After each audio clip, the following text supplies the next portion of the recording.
Orang-orang yang memakan harta riba, dia tidak akan bangkit di hari kiamat. Nah, kebanyakan kalau ente baca terjemahan ayat ini, bangkitnya itu nanti di hari kiamat. Maka dia tidak akan bangkit kecuali seperti bangkitnya orang yang kerasukan setan. Kata Syekh Abu Zahra, enggak, itu enggak cuma nanti hari kiamat. Di dunia sudah terbukti. Apa buktinya? Orang yang suka makan harta haram dari hutang pinjol. Nah, hati-hati nih. Suka pinjol. Nah, itu Allah menggambarkan seperti apa? Orang kerasukan setan. Lihat aja ntar mukanya. Nah, mana yang rada-rada kayak setan, nah itu ada pinjolnya pasti itu.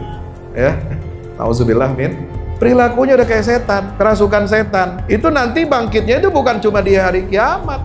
Di dunia dia sudah berperilaku seperti setan. Seperti orang mabok. Coba lihat, orang yang kerja di bidang financial, di bidang finance, yang di situ semuanya mengandung riba, duitnya gampang emang masuk. Bonusnya gede, tiap tahun 200 juta, bonusnya ada yang 1 miliar dan 2 miliar bonus dari perusahaan satu orang. Tapi penyakitnya macam-macam.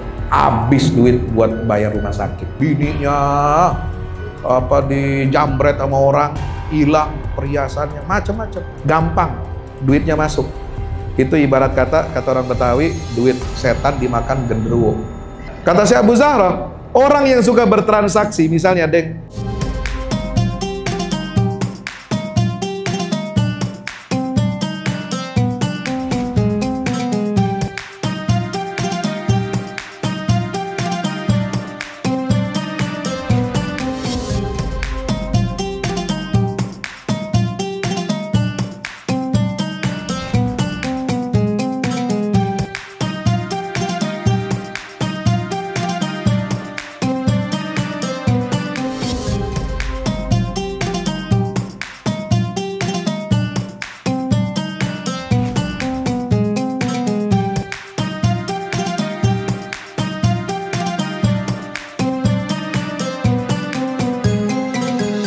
Assalamualaikum warahmatullahi wabarakatuh.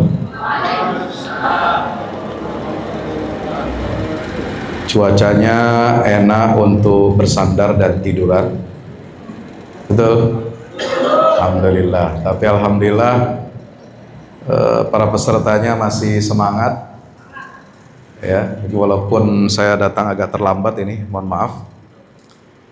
Tapi insya Allah mudah-mudahan semangatnya bukan karena tadi dalam tanda petik dimarahin sama kepala yayasan atau kepala perguruan ya. Karena tadi saya dengar ada beberapa hal-hal yang belum maksimal. Ya, itu namanya kehidupan ya. Alhamdulillah wassalatu wassalamu ala Rasulillah wa ala alihi wa sahbihi wa mawalah. La haula wa la quwata illa billah. Yang saya hormati Ketua Perguruan Islam Al-Azhar Kelapa Gading, Pak Sumanto, yang saya hormati para asatidzah, para guru, para karyawan yang tidak dapat saya sebutkan namanya satu persatu, yang besar tidak saya sebutkan gelarnya, yang kecil tidak saya sebutkan namanya, tapi insya Allah derajat antum semuanya insya Allah diangkat oleh Allah Subhanahu wa Ta'ala. Amin ya Rabbal Alamin. Tentu Bapak Ibu guru, karyawan di Al-Azhar ini memiliki banyak sekali tantangan dan peluang.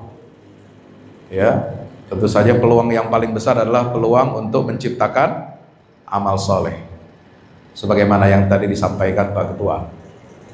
Karena bekerja kemudian berdedikasi dalam bidang pendidikan ini adalah sebuah pekerjaan yang sangat mulia. Tidak ada bangsa yang maju meraih kejayaan kecuali harus memiliki pondasi pendidikan yang baik, unggul dan berkualitas. Ya, Jepang kalah perang berkali-kali, tapi dia bisa bangkit. Kenapa? Karena pendidikan. Jerman ya kalah 2 kali ya dalam Perang Dunia Pertama dan Perang Dunia Kedua, ya nyeseknya itu di sini. Tapi Jerman cepat bangkit, ya teknologinya sangat terkenal di dunia, ya maka itu Kita bangsa Indonesia yang selalu melawan penjajah, tidak mengenal kata menyerah, tidak mengenal kata kalah, ya. Tentu dunia pendidikan kita harus baik, dan itu harus dimulai dari dedikasi dan niat yang lurus dari para guru dan semua stakeholder yang ada di perguruan Islam Al-Azhar Kelapa Gading ini. Bapak Ibu hadirin rahmati Allah Subhanahu wa taala, siang hari ini sambil kita leyeh-leyeh dan santai, ya, kita membicarakan tentang financial planning, ya, dalam Islam. Ini penting, ya, sebab Al-Quran menggambarkan sosok seorang mukmin yang sejati itu adalah yang pandai untuk merencanakan masa depannya, yang pandai dalam mengatur waktunya, dan produktif tentu saja, ya. Makanya Al-Quran menggarisbawahi dalam firman Allah Subhanahu wa taala di dalam surah Al-Hasyr, ya ayyuhalladzina amanu ittaqullah wal tanzur nafsum ma qaddamat lighad. Wahai orang-orang yang beriman, bertakwalah kamu semua kepada Allah, dan hendaklah setiap jiwa di antara orang-orang beriman ini mempersiapkan, melihat apa yang akan dia bawa, apa yang dia persiapkan untuk hari esok. Jadi setiap mukmin ini harus memiliki kualitas iman dan takwa yang berdampak pada perbaikan kehidupan. Ya, seorang mukmin itu bahkan ketika kita tadi melaksanakan ibadah sholat Jumat, ya, diperintahkan oleh Allah bagaimana? Fa idza qudiyatis shalah fantashiru fil ardi wabtaghu min fadlillah wadhkurullaha katsiran la'allakum tuflihun. Apabila sholat Jumat telah ditunaikan, kata Allah, fantashiru, ya, bertebaranlah kamu di atas muka bumi ini, cari karunia Allah. Ya, cari karunia Allah ini bukan dengan duduk manis di rumah, ya, bukan dengan nunggu hujan emas atau hujan rupiah, ya, enggak. Harus dicari karunia Allah itu dalam apa? Bekerja dengan menggunakan segenap potensi yang ada dalam diri kita ini. Ya, ilmu kita udah dapat, ijazah kita punya. Insya Allah yang hadir di sini punya ijazah semua, ya. Halo, Assalamualaikum. Asli? Udah diteliti, ya? Oke, alhamdulillah. Insya Allah, ya. Kita udah punya ijazah, kita udah punya ilmu, kita udah punya pengalaman kerja, ya. Itulah salah satu cara kita untuk apa? Mencari karunia Allah. Wabtaghu min fadlillah. Tapi ingat kata Allah, wadhkurullah. Selalu ingat kepada Allah. Selalu hadirkan Allah dalam kehidupan kita, dalam setiap pekerjaan kita. Ya, agar apa? Agar kita ini senantiasa mendapatkan al-falah. Kita diajak oleh Allah untuk sholat saja, hayya 'alas shalah, hayya 'alal falah. Ayo menegakkan sholat, ayo mendapatkan keberuntungan. Sholat itu beruntung, ya. Maka itu dalam Islam ini tidak ada pemisahan antara aspek dunia dengan aspek akhirat, antara aspek agama dengan kehidupan itu tidak ada pisahnya, tidak dipisahkan. Maka itulah salah satu ciri muslim yang baik, dia harus mempersiapkan segala sesuatunya, ya, untuk mendapatkan karunia Allah baik di dunia maupun di akhirat. Doa yang sering kita panjatkan, ya, di dalam Al-Quran dicontohkan adalah Rabbana atina fid dunya hasanah wa fil akhirati hasanah. Ya, bukan nyari jodoh yang namanya Siti Hasanah, bukan. Iya.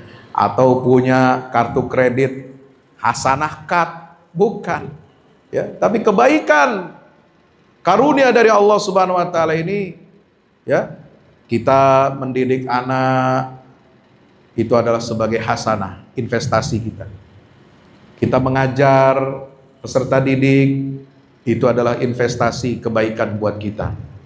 Kita melayani peserta didik itu adalah investasi hasanah kita. Ya, kita menjalin komunikasi, menjaga hubungan baik dengan sesama, ya, karyawan, dengan sesama, dengan alumni sekolah perguruan ini, atau dengan wali murid, wali santri, itu juga insya Allah akan menjadi apa? Investasi kebaikan bagi kita di dunia dan di akhirat. Hadirin dirahmati Allah Subhanahu wa taala, maka mari kita lihat bagaimana Islam ini mengajarkan kepada kita perencanaan keuangan yang baik, ya. Ya, perencanaan keuangan dalam Islam ini adalah sebuah rancangan, ya, dari pengamalan nilai-nilai Al-Quran, nilai-nilai As-Sunnah. Tadi Al-Quran ayatnya udah kita tahu, di surat Al-Hasyr, di surat Al-Jum'ah, ya, Allah Subhanahu wa taala perintahkan kita untuk apa? Mencari karunia Allah, membuat persiapan untuk hari esok kita agar lebih baik. Nah, kemudian Al-Quran juga mengajarkan apa? Ya, di dalam, kalau misalkan kalau ini kan ada tema tentang menabung. Ya, menabung itu ternyata Al-Quran juga apa? Ya, ada perintahkan kita untuk menabung. Dalam kisah siapa? Nabi Yusuf. Nabi Yusuf alaihissalam ketika menakwilkan mimpi Raja Mesir, ya, itu salah satu prinsip ekonomi, ya, agar selamat negara ini dari krisis. Tentu bukan hanya negara yang nabung, tapi juga individu. Maka Nabi Yusuf mengatakan apa? Qala tazra'una sab'a sinina da'aba.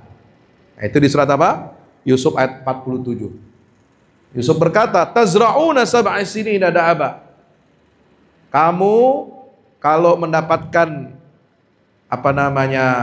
rezeki, ya, panen, ya, tanaman, tumbuh-tumbuhan, kemudian hasil-hasil daripada kekayaan negara ini bisa dikumpulkan.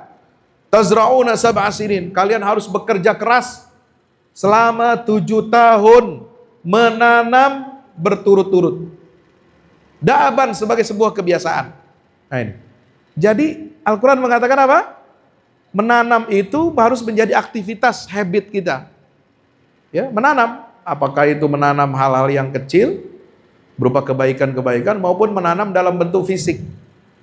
Ya, menanam padi, menanam jagung, menanam apa saja. Ya. Itu diperintahkan oleh Allah melalui siapa? Lisannya Nabi Yusuf alaihissalam. Tazra'una sab'a sini da'aba. Jadikan itu sebagai apa? Sebagai kebiasaan kamu. Fama hasadtum. Ingat, apa saja yang kamu tuai, kamu panen, fadharuhu fi sumbulihi. Hendaklah kamu biarkan di bulirnya. Kalau padi, ya, jangan semuanya dijadikan jadi beras. Biarkan sebagian itu tetap di bulirnya. Kalau menanam gandum juga demikian. Menanam apa saja juga demikian. Illa qalilan mimma ta'kulun, kecuali sedikit buat bahan yang kalian pakai untuk konsumsi makanan sehari-hari. Ini kan prinsip menabung dalam Al-Quran. Alhamdulillah.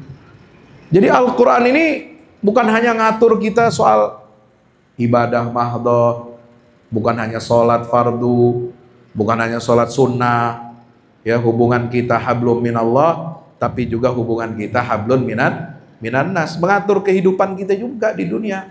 Insya Allah. Bapak Ibu hadirin rahmati Allah Subhanahu wa taala, apalagi prinsip dalam Al-Qur'an kita diajarkan untuk apa? Jangan boros. Hidup kita jangan boros.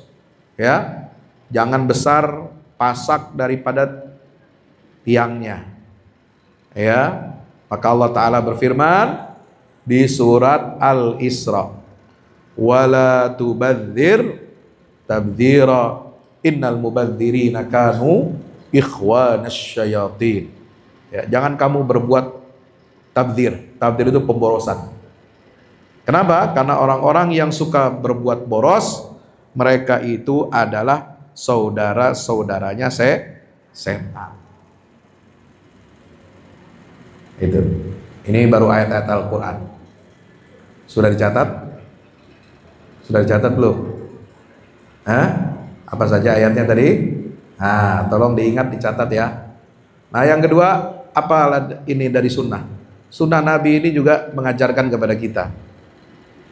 Apa ajaran Rasulullah SAW terkait masalah perencanaan keuangan yang baik itu seperti apa?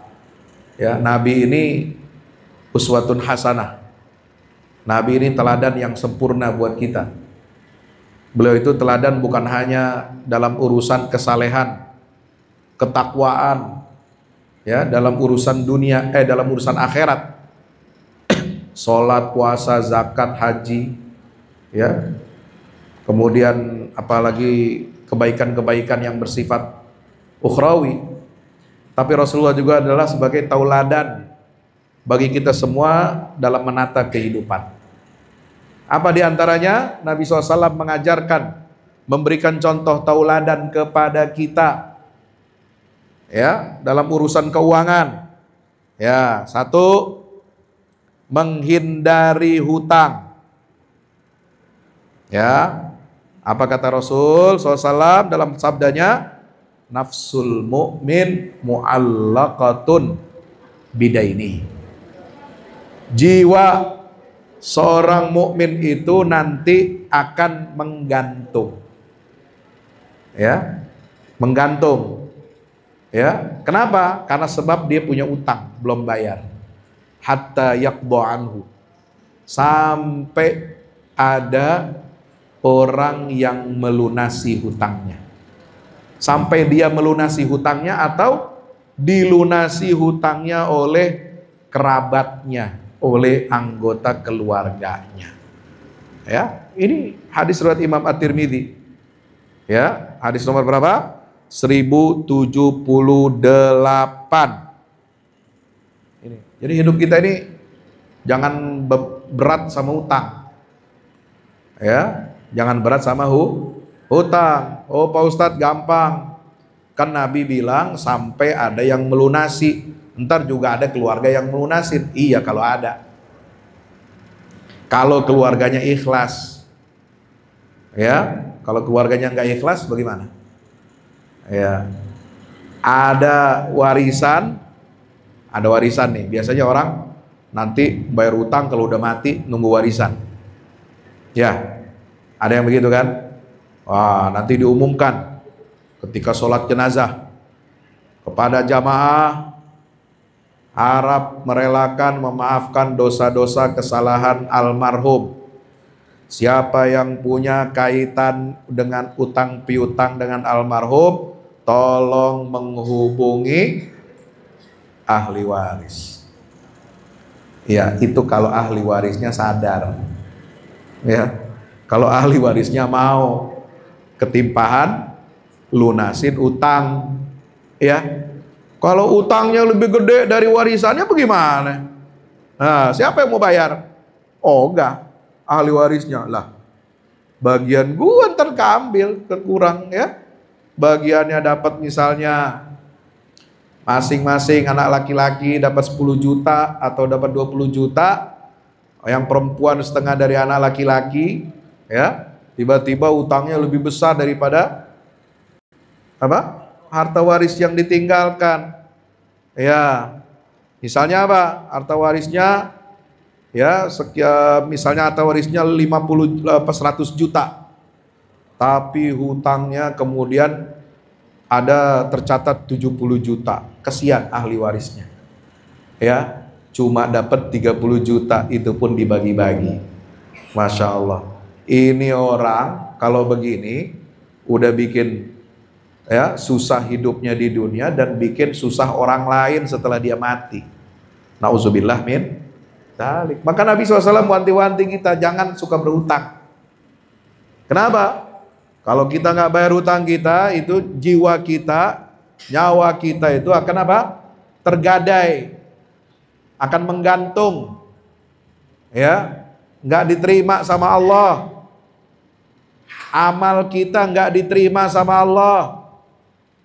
Ya, walaupun sholatnya banyak, walaupun puasanya bagus, walaupun amal solehnya, baca Qur'annya, macam-macamnya bagus, tapi dia hutangnya nggak dibayar dan tidak ada yang mau melunasi hutangnya. Nah, ini tergadai jiwa kita di akhirat.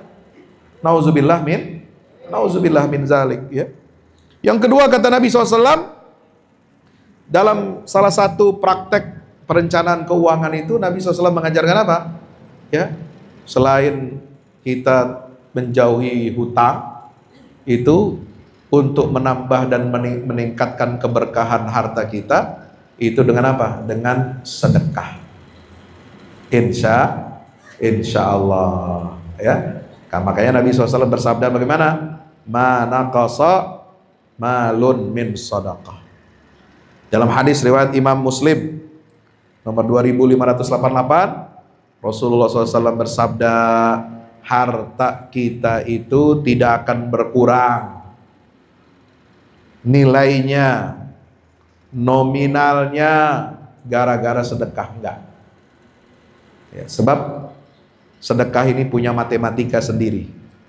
Ya, kalau matematika pengurangan untuk urusan dunia, memang kelihatannya berkurang harta kita.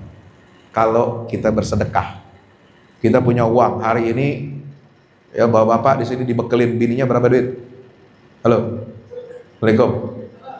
Hah? Dibekelin istrinya berapa kemarin tiap hari? Hah? 50.000? 50.000 atau 100.000? Nasi doang dibekelin. Masya Allah, bagaimana mau sedekah ente? Astagfirullahaladzim, bininya pelit amat ya. Minimal hari Jumat dibekelin duit buat apa? Sedekah. Ya Pak ya, kita masih kecil dulu kan mau sholat Jumat selalu dibekelin uang sama orang tua kita. 5.000. Oh zaman dulu 5.000 gede. Iya, 1.000 dah zaman dulu. Ya kalau sekarang 5.000 kecil. Ya sekarang kita bekelin anak. Ya sekolah sholat Jumat kita kasih, masukin kantongnya 5.000, 10.000. Buat apa? Sedekah. Ya kita contohkan anak kita. Ya, supaya apa? Harta orang tua itu jadi sedekah, jadi baik. Ya. Dan itu akan meningkatkan nilai keberkahan harta yang kita miliki karena apa? Karena sedekah. Ya, lillahi ta'ala. Mana qasamalun min sadaqah. Ya, kalau ibu-ibu juga di sini ya, bekelin suaminya jangan pelit-pelit. Ya, kasih lebihan buat sedekah. Tapi yang suaminya juga beneran, jangan udah dilebihin buat sedekah, dia beliin rokok, ya, dia beli kacang goreng, ya, dia beli bakwan nambah lagi. Nah, jangan, itu bang buat sedekah aja. Ya. Kalau bisa harian bagus, minimal mingguan di hari Jumat, insya Allah. Lalu kemudian Nabi SAW memberikan contoh bagaimana dalam sunnah itu. Ya, hidup sederhana, gaya hidup sederhana itu. Ya, itu penting. Ya, dalam hadis Nabi SAW. Jadi Nabi ini bukannya orang miskin, enggak. Nabi itu enggak miskin. Ya, siapa bilang Nabi miskin? Ya, Nabi itu kaya, tapi kekayaannya enggak pernah lama dipegang di tangan beliau. Nah, itu bedanya. Itu orang kaya sejati itu. Ya, orang kaya yang beneran. Ya. Kayak siapa? Ada pengusaha sukses, ya, Taipan Arab Saudi, bukan Taipan sini. Kalau Taipan sini mah, ya. Taipan Arab Saudi itu hartanya triliunan. Kayak siapa? Syekh Muhammad Ar-Rajihi yang punya bank, Ar-Rajihi Bank. Ya, itu kalau sedekah hariannya, bulanannya, masya Allah.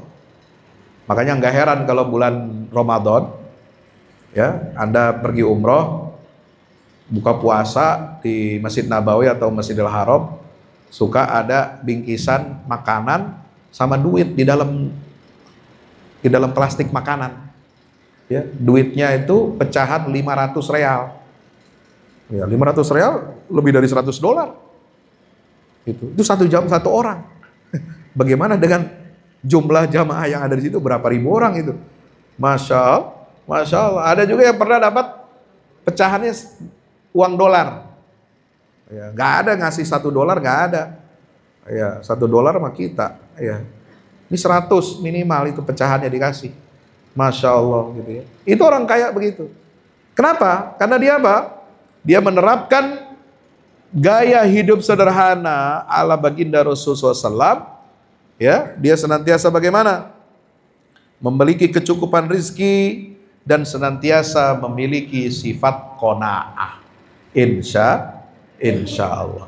Hadirin dirahmati Allah Subhanahu Wa Taala, makanya perlu ya kita perhatikan di sini, memperbaiki kualitas hidup kita umat Islam ini memang gampang diucapkan, tapi sulit untuk dilaksanakan, ya. Sebab dalam perencanaan keuangan Muslim itu mencakup banyak hal, ya, ya. Pertama, prinsipnya apa? Dalam Islam itu pengelolaan keuangan itu memiliki satu tujuan, ya, tujuannya halal. Jadi pemanfaatannya, tasarrufnya itu harus halal. Bukan hanya didapat dari jalan yang halal, tetapi juga ditasarrufkan, dibelanjakan kepada yang halal. Maka hadis Nabi SAW itu luar biasa. Ya, ketika menyebutkan tentang ciri tanggung jawaban seorang muslim nanti di akhirat, kita akan ditanya umur kita dipakai untuk apa, masa muda kita dihabiskan untuk apa, ilmu kita diamalkan apa enggak, dan harta kita ditanya 2. Ya, ada 2 pertanyaannya. Dari mana hartamu didapat dan kemana hartamu dibelanjakan. Ya, maka itu pertanyaan tentang harta ini berat. Hisabnya ya di sisi Allah Subhanahu wa Ta'ala.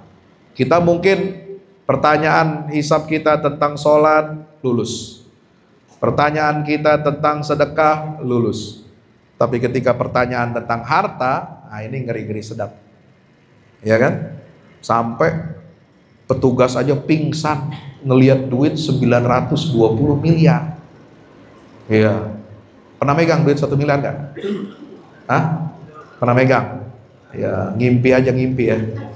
Nah, ngimpi boleh, halal ngimpi, ya. Tapi megang belum tentu.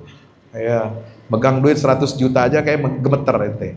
Ya, apalagi megang duit 1 miliar. Nah, jangan terkecoh kita. Oh enak ya si fulan. Oh enak ya si anu. Hidupnya nggak berkah bos. Ya, nyimpen duit banyak-banyak. Udah gitu harus dari suap perkara, hasil korupsi. Nauzubillah min zalik. Itu hidupnya nggak berkah. Itu penyakitnya banyak itu. Ya, penyakitnya banyak, sekujur tubuhnya banyak penyakit. Sampai anak bininya semua pada penyakitan. Kenapa? Karena duitnya nggak halal. Karena itu sudah dibilang oleh Rasulullah SAW. Ya, kullu lahmin nabata min suhtin annaru aula bihi. Setiap daging yang tumbuh karena makan makanan yang bersumber dari harta yang haram, maka api neraka itu pasti lebih berhak untuk menjilat dan menghancurkan daging itu. Nauzubillah tsumma nauzubillah min dzalik. Makanya itu bukan cuma berlaku di akhirat, Pak. Ya, jangan dikira ancaman-ancaman itu berlaku di akhirat saja, enggak. Saya pernah baca beberapa tafsir kontemporer. Contohnya misalnya ada kitab tafsir yang saya kagumi, itu adalah yang ditulis oleh Syekh Muhammad Abu Zahra, ulama ahli fikih, usul fikih dan ahli tafsir dari Mesir. Ya, ketika menafsirkan ayat apa itu? Alladzina ya'kuluna riba. Nah, nanti kita sampai dalam pembahasan financial planning kita ini harus menjauhi riba ya. Alladzina ya'kuluna riba la yaqumuna illa kama yaqumul ladzi yatakhabbatuhu syaitanu minal mas. Orang-orang yang memakan harta riba, dia tidak akan bangkit di hari kiamat. Nah, kebanyakan kalau ente baca terjemahan ayat ini, surat Al-Baqarah berapa itu? Berapa? Besar? 250 apa berapa itu ya? Itu bangkitnya itu nanti di hari kiamat.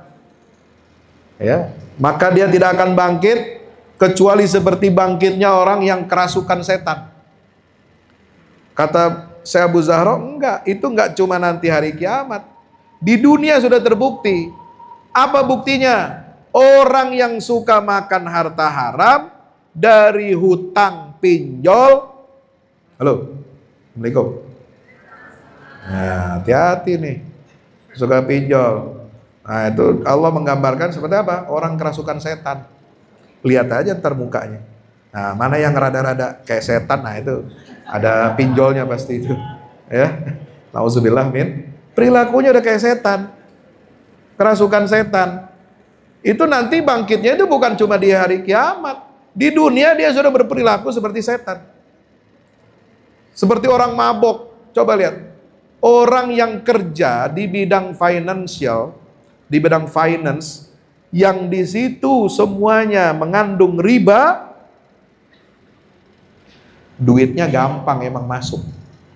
Bonusnya gede, tiap tahun 200 juta, bonusnya ada yang 1 miliar, ada 2 miliar bonus tuh dari perusahaan satu orang. Tapi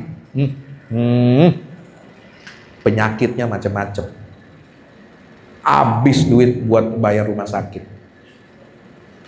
Inilah anulah, ntar anaknya bengek lah. Wah, anaknya muntah darah, bininya keserempet bus. Wah, gitu ya, macam-macam. Apa dijambret sama orang, hilang perhiasannya, macam-macam. Gampang duitnya masuk. Itu ibarat kata orang Betawi, duit setan dimakan genderuwo. Itu ya. Kata Syekh Abu Zahra, orang yang suka bertransaksi misalnya di mana? Di bursa efek. Bursa efek tahu? Itu saham-saham. Ya, saham-saham panas, saham-saham yang haram. Ya, yang menerapkan unsur riba. Itu dia setiap kali melihat lonjakan dan penurunan harga saham, itu jantungan, jangan dikira enak. Ya, yang punya saham, beli saham nih, goreng saham, lagi tinggi harganya, tiba-tiba besok ambles. Gimana orang gak jantungan itu? Nah, stres. Ya, udah beli saham 1 miliar, tiba-tiba besok harganya jadi 100.000. Rugi bandar. Nauzubillah min zalik. Nah itu. Ini kata Syekh Abu Zahra udah terbukti di dunia. Hidupnya nggak berkah. Nauzubillah min zalik. Coba lihat orang kaya. Oh iya, kelihatannya nggak. Kenapa ini? Orang kagak pernah keluar rumah, tapi hidupnya enak. Iya, kan ada tuh di mana media sosial. Kita nggak kerja keluar, kita di rumah aja mantengin. Tiap dia di satu kamar ada beberapa layar TV. Udah kayak di bursa efek. Wah, sahamnya di sini dipantengin kayak orang gila. Ya. Itu kerjanya begitu aja. Iya kalau lagi enak dia begitu. Tapi lihat nanti kalau sahamnya ambles anjlok, ya, kalau nggak mati dia jantungan, ya, nauzubillah min dzalik. Nah itu makanya kita harus hati-hati. Uang ini bukan segala-galanya, tapi segala-galanya untuk ibadah itu bisa kita gunakan dengan baik kalau kita punya uang yang cukup. Gitu. Insya Allah. Jadi tujuannya untuk halal, ya. Investasi kita halal, ya. Tujuan kita untuk hal-hal yang halal, bukan untuk menghalalkan segala cara. Nah, kemudian bagaimana yang kedua? Ya, pengelolaan keuangan kita ini harus efektif. Efektif bagaimana? Ya, bijak dalam skala prioritas, bijak dalam mengurangi pemborosan yang nggak perlu, ya, kemudian melihat kebutuhan kita selaras apa tidak dengan pemasukan dan pengeluaran, ini harus dihitung. Ya, jangan sampai kita ketika kita memiliki uang banyak kita lupa, kita foya-foya, kita party-party tiap akhir pekan, ya, lupa nggak nabung, lupa nggak siapkan buat hari tua. Akibatnya apa? Jor-joran, hidupnya masih muda, ya, dihabiskan dengan foya-foya, padahal uangnya lumayan banyak, tapi uang banyak, gajinya besar, tapi tiap tahun disuruh korban nggak bisa. Ada yang begitu? Ada. Nauzubillah min zalik. Korban aja nggak mampu, ya, bukan nggak mampu, nggak ada duitnya, nggak tergerak, ya, uangnya ada tapi nggak tergerak untuk berkorban. Barang cuma 3 juta satu kambing, ya. Nah, 3 juta kalau dia kumpulin, manajemen keuangannya bagus, setahun bisa dia beli 2 ekor kambing, 6 juta dari tabungan. Insya Allah, ya. Kenapa kita nggak bisa berkorban? Kenapa nggak bisa kita haji?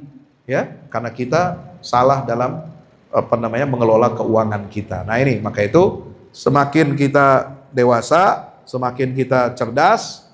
Seorang muslim itu, kata Nabi SAW, al-kayyis man dana nafsahu wa amila lima ba'dal maut.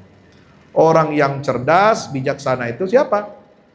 Adalah orang yang selalu menghitung-hitung, ya, mengintrospeksi dirinya, mengevaluasi dirinya, termasuk evaluasi keuangan keluarga, ya, pemasukan, pengeluaran pribadi.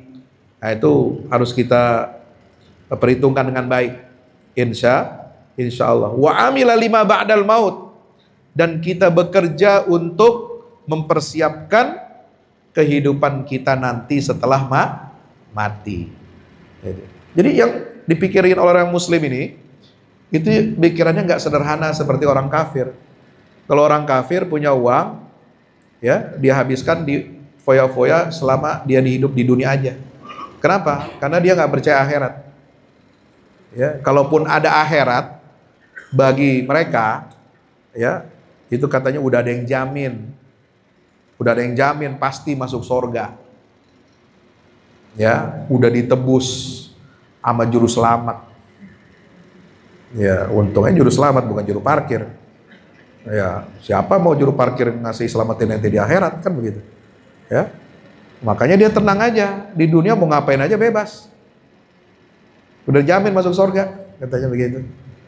Ya, ada lagi yang betul-betul nggak percaya adanya akhirat.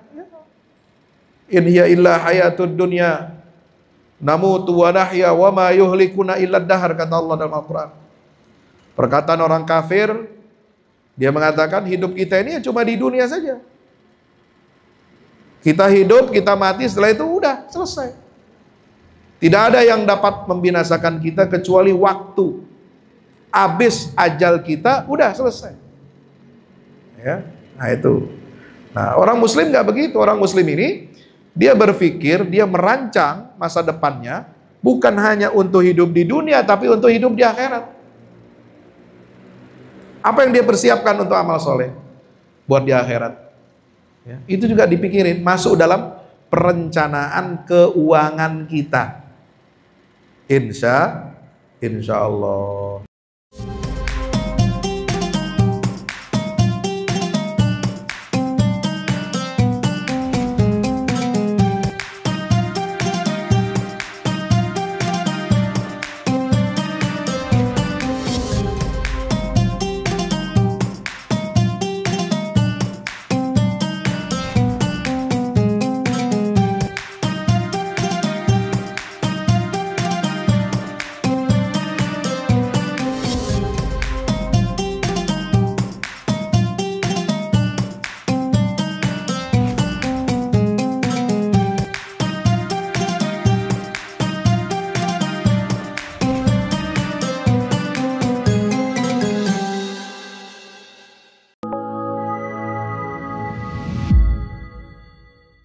Yang terbaru dari Ustadz Fahmi Salim, buku Runtuhkan Zionis Rebut Baitul Maqdis, buku yang siap membuka cakrawala pikiran dan batin sahabat, sudah bisa dipesan sekarang juga.